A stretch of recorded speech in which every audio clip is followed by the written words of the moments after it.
नमस्कार विद्यार्थ्यांनो, आज आपण इयत्ता 8वी मराठी बालभारती पाठ क्रमांक 11 स्वामी विवेकानंदांची भारत यात्रा या पाठाचा स्वाध्याय बघणार आहोत. प्रश्न पहिला, चौकटी पूर्ण करा. तर व्हिडिओ सुरू करण्याची ज्यांनी आमच्या चॅनल सबस्क्राईब नाही केले सबस्क्राईब करा आणि बेल आयकॉन प्रेस करा. इथे खेत्रीच्या महाराजांना स्वामीजींनी दिलेल्या उत्तराची वैशिष्ट्ये. काय वैशिष्ट्ये होती? तर्कशुद्ध आणि तर्कसंगत. प्रश्न 2, वैशिष्ट्ये लिहा. कशाची वैशिष्ट्ये लिहायची आहे? श्रीपादशिलाची वैशिष्ट्ये लिहायची आहे. तर समुद्राच्या मध्यभागी आणि पाण्यापासून खूप वर. त्यानंतर शार्क मासे माणसाला ते सारखे चावून खातात आणि शार्क माशाचा जबडा इतका जबरदस्त असतो की त्यातले दात हत्तीच्या सुळ्यांसारखे असतात. प्रश्न 3, हे केव्हा घडेल ते लिहा. प्रश्न, परिच्छेद वाचल्यानंतर तो लक्षात राहील. हे केव्हा घडेल? आपल्या मनाची, बुद्धीची आणि डोळ्यांची शक्ती आणखी विकसित केली तर परिच्छेद वाचल्यानंतर तो लक्षात राहील. हा प्रश्न, माणसाची अंतस्थ चेतना फुलेल. उत्तर, माणसाच्या आयुष्यात जितका विरोध आणि प्रतिकूलता असेल तितकी माणसाची अंतस्थ चेतना फुलेल. प्रश्न 4, परिणाम लिहा. प्रश्न, स्वामीजींनी ग्रंथपालाला आव्हान दिले. उत्तर, स्वामीजींनी ग्रंथपालाला आव्हान दिल्याचा परिणाम असा झाला की ग्रंथपालाने स्वामीजींना त्या 3 खंडातले उभे आडवे प्रश्न विचारले.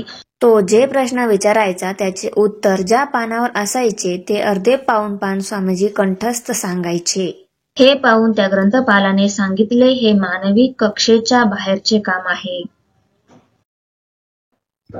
हा प्रश्न, नावाड्यांनी पैशाशिवाय स्वामीजींना नावेतून न्यायचे नाकारले. उत्तर, नावाड्यांनी पैशाशिवाय स्वामीजींना नावेतून न्यायचे नाकारले. याचा परिणाम असा झाला की स्वामीजींनी एकदम त्या सागरात उडी मारली. पोहत पोहत ते शिलाखंडावर पोहोचले. त्या नावाड्यांच्या लक्षात आले की हा संन्यासी सामान्य मनुष्य नाही, हा कोणीतरी अद्वितीय शक्तिशाली मनुष्य आहे. प्रश्न क्रमांक 5, तुमचे मत लिहा. प्रश्न, ग्रंथपालाने स्वामीजींच्या शिष्याजवळ त्यांच्या ग्रंथवचनाबद्दल व्यक्त केलेले मत. उत्तर, एका दिवसात 1 खंड वाचून होणे शक्यच नसते. वाचनाचा इतका प्रचंड वेग असलेला माणूस ग्रंथपालाने पूर्वी पाहिलाच नव्हता. एखादे पुस्तक वरवर चाळून ते आपल्या उपयोगाचे नाही हे लक्षात आल्यावर काही वाचक हे पुस्तक परत करतात, पण स्वामीजींनी मात्र दिवसा 1 खंड याप्रमाणे 3 दिवसात 3 खंड वाचून परत केले. हे 3 खंड स्वामींनी वाचले असतील यावर ग्रंथपालाचा विश्वास बसला नाही. काही वाचक आपल्याला वाचन वेड आहे असा आभास निर्माण करतात आणि छाप पाडण्याचा प्रयत्न करतात. बरेचसे साधू लोकांच्या धार्मिक भावनांचा दुरुपयोग करतात, या मार्गाने पैसे कमवण्याचा प्रयत्न करतात. प्रश्न 5, तुमचे मत लिहा. त्यामध्ये हा प्रश्न आहे, पैसे घेतल्याशिवाय स्वामीजींना श्रीपादशिलेवर न नेणाऱ्या नावाड्यांबाबत तुमचे मत. उत्तर, एका बाजूने विचार केला तर नावाड्यांचा नाव चालवणे हा धंदाच आहे. तेव्हा त्यांनी स्वामीजींकडे पैशाची मागणी केली ते चुकीचे नाही, परंतु स्वामीजींनी त्यांना मी एक संन्यासी आहे आणि माझ्याकडे पैसे नाहीत असे सांगितल्यानंतर नावाड्यांनी स्वामीजींना श्रीपादशिलेवर नेऊन सोडायला पाहिजे होते असे मला वाटते.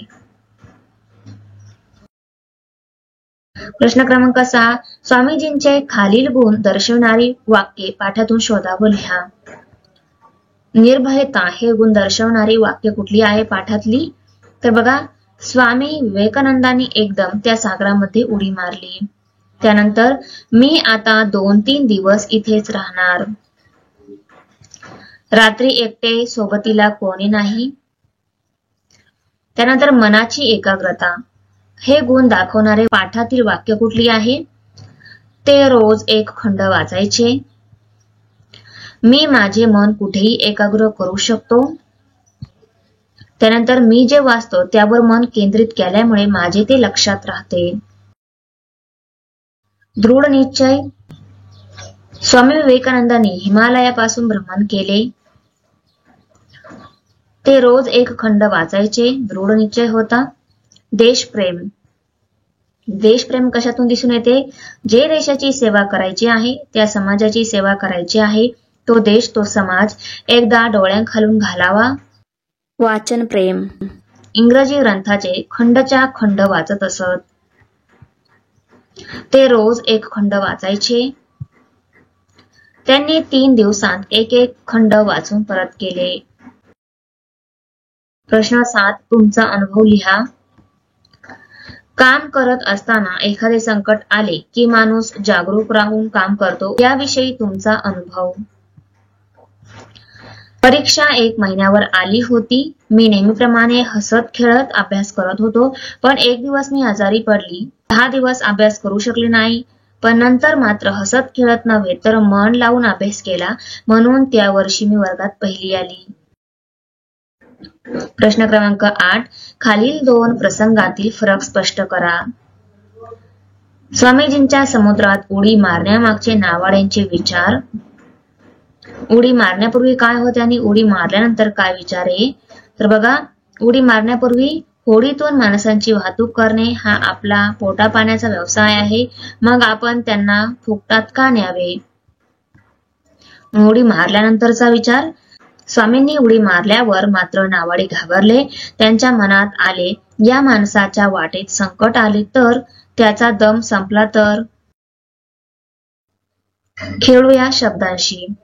निर्भय पासून निर्भयता हे भाववाचक नाम तयार होते. त्याप्रमाणे ता, त्व, आळू, पणा हे प्रत्यय लावून तयार झालेली भाववाचक नामे खालील तक्त्यात लिहा. तर बघा, भाववाचक नामे आहे सुंदरता, वीरता, प्रसन्नता, शीलता आणि कोमलता. त्वची भाववाचक नामे कर्तव्य, नेतृत्व, सत्व, प्रसन्नत्व, वीरत्व. त्यानंतर आळू, दयाळू, कृपाळू, कनवाळू, प्रेमाळू आणि झोपाळू. पणा, प्रामाणिकपणा, वेडेपणा, भित्रेपणा, धीटपणा आणि खोटेपणा. प्रश्न. खालील वाक्यांतील अधोरेखित शब्दांचे विरुद्धार्थी शब्द लिहून अर्थ न बदलता वाक्य पूर्ण करा. प्रश्न. सर्वांनी बेसावध राहून काम करू नये. उत्तर. सर्वांनी सावध राहून काम करावे. गाडी वेगाने चालवू नये. उत्तर. गाडी हळू चालवावी. शिळे अन्न खाऊ नये. ताजे अन्न खावे. कोणीही कार्यक्रमास अनुपस्थित राहू नये. सर्वांनी कार्यक्रमास उपस्थित राहावे. जॉन अप्रामाणिक मुलगा. जॉन प्रामाणिक मुलगा आहे. प्रश्न. खालील चौकटीत बे हे अक्षर जोडून नवीन अर्थपूर्ण शब्द तयार करा. बेसावध, बेफिकीर, बेपत्ता, बेजबाबदार, बेपरवा, बेसुमार. शोध घेऊया. गोरगरीब जनतेच्या कल्याणासाठी काम करणाऱ्या भारतातील 5 व्यक्तींची माहिती आंतरजालाचा वापर करून मिळवा. मिळवलेली माहिती वर्गात सांगा. मुद्दे, संक्षिप्त परिचय, उल्लेखनीय कार्य, मिळालेले पुरस्कार याबद्दल लिहायचं आहे. लिहिते होऊया. तुम्ही आतापर्यंत वाचलेल्या पुस्तकांविषयी माहिती खालील मुद्द्यांच्या आधारे लिहा.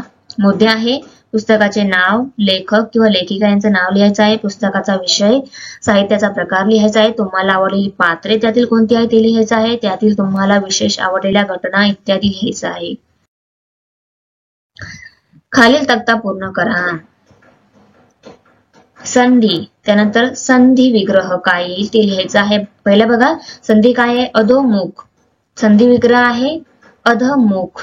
दुर्दैव, संधी विग्रह आहे दुर्दैव. मनोबल, संधी विग्रह आहे मनोबल. दुष्कीर्ती, दुःकीर्ती. बहिष्कृत, बहि अधिक कृत. त्यानंतर संधी विग्रह लिहिलेला आहे, संधी लिहायची आहे. तर मन अधिक वृत्ती, मनोवृत्ती. नि अधिक विवाद, निर्विवाद. मन अधिक धैर्य, मनोधैर्य. तेजो अधिक पुंज, तेजपुंज. आयु अधिक वेद, आयुर्वेद. वाचा, उत्तर वाचा व त्याखाली दिलेल्या प्रश्नांची उत्तरे लिहा. तर बघा हा उतारा वाचायचा आहे आणि यावरील प्रश्न पुढे दिलेली आहे. काय आहे प्रश्न? पुस्तकांची वैशिष्ट्ये कोणती? तर पुस्तके ही माहिती आणि मनोरंजनाचा उत्तम स्रोत आहे. त्यांची किंमत जास्त नाही आणि ते कधीही वाचले जाऊ शकतात. ते टीव्ही सारख्या इतर मनोरंजक स्रोतांप्रमाणे डोळ्यांसाठी हानिकारक नाहीत. पुस्तकांना लेखकाने कोणती उपमा दिली आहे? उत्तर, अनेक लेखकांनी पुस्तकांना आपले खरे मित्र म्हटले आहे. ते कधीही आपल्याशी खोटं बोलत नाहीत. ते नेहमीच प्रामाणिक असतात आणि कठीण काळात ते आपल्याला योग्य मार्ग दाखवतात. प्रश्न तिसरा, थोड्या मोठ्यांची चरित्रे आणि विनोद कथा वचनाचा तुमच्या मनावर कोणता परिणाम होतो असे लेखकाला वाटते? तर आत्मचरित्र खूप प्रेरणादायी आहेत. ते आपल्याला स्वप्न पाहण्यास आणि आपली स्वप्ने पूर्ण करण्यासाठी कठोर परिश्रम करण्यास प्रवृत्त करतात. विनोदी कथा आपला तणाव कमी करतात आणि आनंदी राहण्यास मदत करतात. प्रश्न 4, पुस्तकांशी मैत्री करण्याचे फायदे तुमच्या शब्दात लिहा.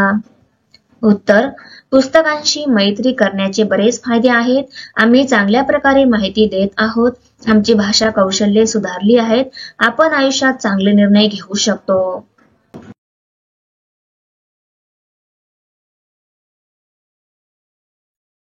व्हिडिओ आवडली असेल तर आमच्या चॅनलला सबस्क्राईब करा, बेल आयकॉन प्रेस करा, लाईक करा, कमेंट करा आणि शेअर करा. तर भेटूया पुढच्या व्हिडिओमध्ये. बाय.